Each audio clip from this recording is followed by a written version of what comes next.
Continuamos. Y de último, el acuerdo. Seguimos.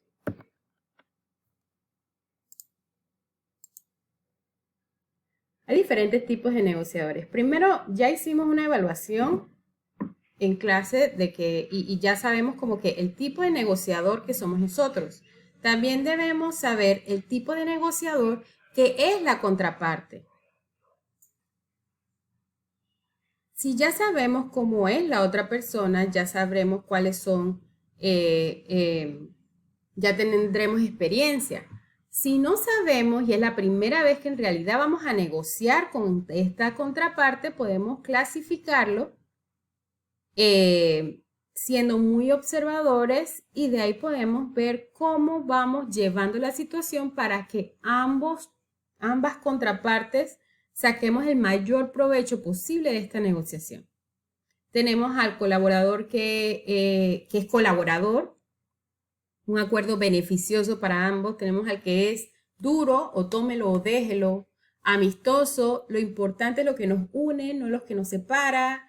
Lo constructivo es que confía en mí y le vamos a dar a encontrar la vuelta, vamos a encontrar la solución al problema. El analítico, esto no me cuadra.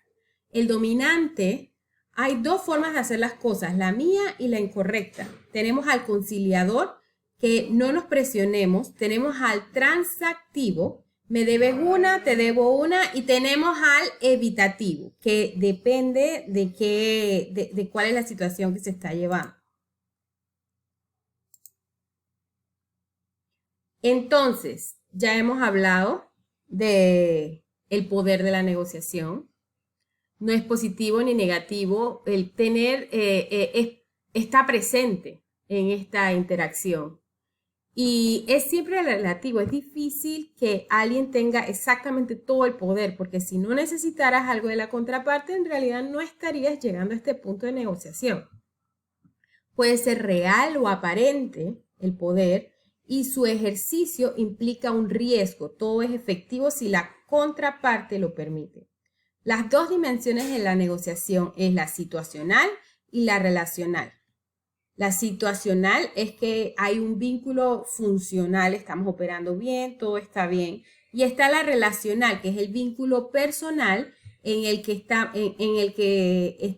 hay algún tipo de relación, ya sea de amistad, de años laborando juntos o cualquier otra situación.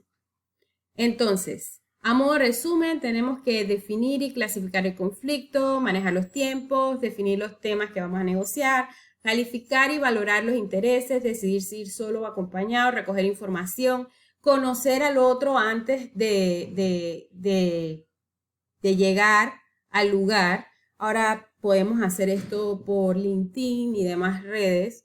Analizar al interlocutor, identificar qué es lo que lo motiva, qué es lo que lo mueve, cuáles son los intereses, evaluar la propia posición, enumerar las preguntas, decidir apertura.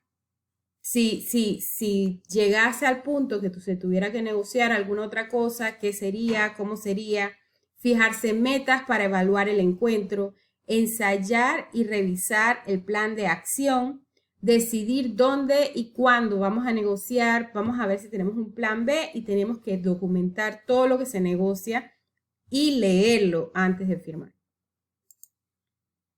Perfil del negociador. Un buen negociador, ya vimos que hay diferentes tipos de negociadores, ¿no? Pero el perfil ideal es que es una persona paciente, discreta, con un nivel bajo de lo que es pantallismo, por así decirlo. Buena capacidad de liderazgo, buen manejo de bloqueos mentales y conductales, conocimiento de sus motivadores personales, alta capacidad de aprendizaje, darse cuenta de que sí, no lo sé todo, más estoy aprendiendo cada día. Capacidad de toma de decisiones en condiciones de incertidumbre y presión. Alta capacidad de trabajo en equipo y credibilidad y confiabilidad. Es por esto que bastantes de los talleres y bastantes del trabajo es todo en equipo, para que ustedes vayan teniendo ese roce en el equipo, en cómo se colabora en un equipo. Esto me pareció muy interesante. Es la aplicación de técnicas en el proceso de negociaciones y los actores sociales. Este es un modelo de negociación de la Escuela de Harvard. Ellos lo idearon y es un modelo de negociación que es colaborativo. Ambas partes tratamos de colaborar para llegar a un punto. Está centrado en los principios y no en las posiciones. Se preocupa de mantener y o mejorar la relación entre las partes. Está basado en la aplicación de 7 elementos, que fueron los elementos que vimos anteriormente, y concibe la negociación como un proceso dinámico. O sea, hay que estarlo revisando, hay que estarlo mejorando. Es una negociación continua lo que se va haciendo. Y se renuevan los contratos escritos cada cierto tiempo. El proceso de negociación. Toma de contacto, nos preparamos, nos encontramos y se da la propuesta. Lo que hemos estado hablando básicamente. Ética y valores en la negociación. Importante. Estos son nuestros valores. Libertad, igualdad, justicia, verdad y fidelidad. Hay 2 maneras de negociar. Lo vimos en los errores. Está la negociación basada en principios y la negociación basada en posiciones. Por ejemplo, cuando se viola el valor de la libertad, una negociación basada en posición te dice que el hablante no se molesta al discutir, sino que impone las ideas o por el contrario se subordina al otro.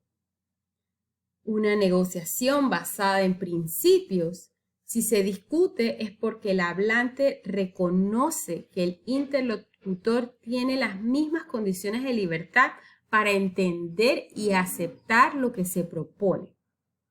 ¿Ok? Estamos viendo la diferencia. En uno tiene que haber una persona, una contraparte que es sumisa, y en el otro ambas partes hablan y ambas partes llegan a negociar. Tenemos también igualdad. Vamos a ver la negociación basada en posición. No se discute ni dialoga, por el contrario, se impone y se subordina a determinadas ideas. Por el otro lado, acá vemos en la igualdad, cuando es una negociación basada en principios, se argumenta, por lo tanto, se está suponiendo que la otra parte es un interlocutor igual al hablante. Y ustedes tienen estas diapositivas, así que pueden ir viendo punto por punto para entender cuál es la diferencia entre uno y otro. Entre una negociación de posición y una negociación basada en principios. Y nuestro último tema a tocar, la negociación nacional versus nuestra negociación internacional. ¿Qué diferencias van a ver? Aquí están. Primero que nada, las internacionales son un poco más largas y complejas porque tienes que prepararte mejor, tienes que tener paciencia, tienen diferentes costumbres, aunque no lo crean, de un país a otro, y aunque sea de habla hispana, hay diferentes costumbres. Se negocia diferente en Colombia como se hace aquí en Panamá, se negocia diferente en Costa Rica como se hace a lo que se hace en Venezuela y así. Menor información de la otra parte, entonces está la desconfianza porque tú no sabes esta empresa en realidad si es fidedigna en su país, cómo llegas a investigar eso, sí puedes investigarlo, pero entonces tienes como esta actitud que no sabes o investigas, tienes abogados y demás, pero siempre está como la desconfianza. En cambio, cuando es de tu propio país es un poquito menos riesgoso porque sabes exactamente cómo es la ley y cómo funciona todo, ¿no? Mayor desequilibrio entre las partes, claro, porque de repente son empresas de diferentes tamaños y los países se desarrollan diferentes, tienen diferentes preparaciones técnicas las personas dentro de esa empresa. Marco legal es distinto, totalmente distinto. Un contrato firmado por ambas partes aquí en Panamá puede ser legal en Panamá e ilegal en otro país. O sea, es totalmente distinto y los impuestos son distintos, normativas, prácticas comerciales, espíritu legal, todo es distinto. Entonces es muy importante estar muy bien informados, tener si vas a ampliar y a negociar con una empresa de otro país, tener abogados locales que te puedan guiar. que sea un abogado imparcial. Mayor incertidumbre y riesgo, especialmente en mercados emergentes, como lo es Panamá, pues empresas de otras economías que son más estables y menos dinámicas que las de nosotros. Entonces, lo bueno es que nosotros tenemos el dólar, ¿no? Pero siempre igual cuando una compañía panameña negocia con un país, con una internacional que esté posicionada en, por ejemplo, Bolivia, la moneda es diferente, la costumbre es diferente, la cultura es diferente, todo es diferente.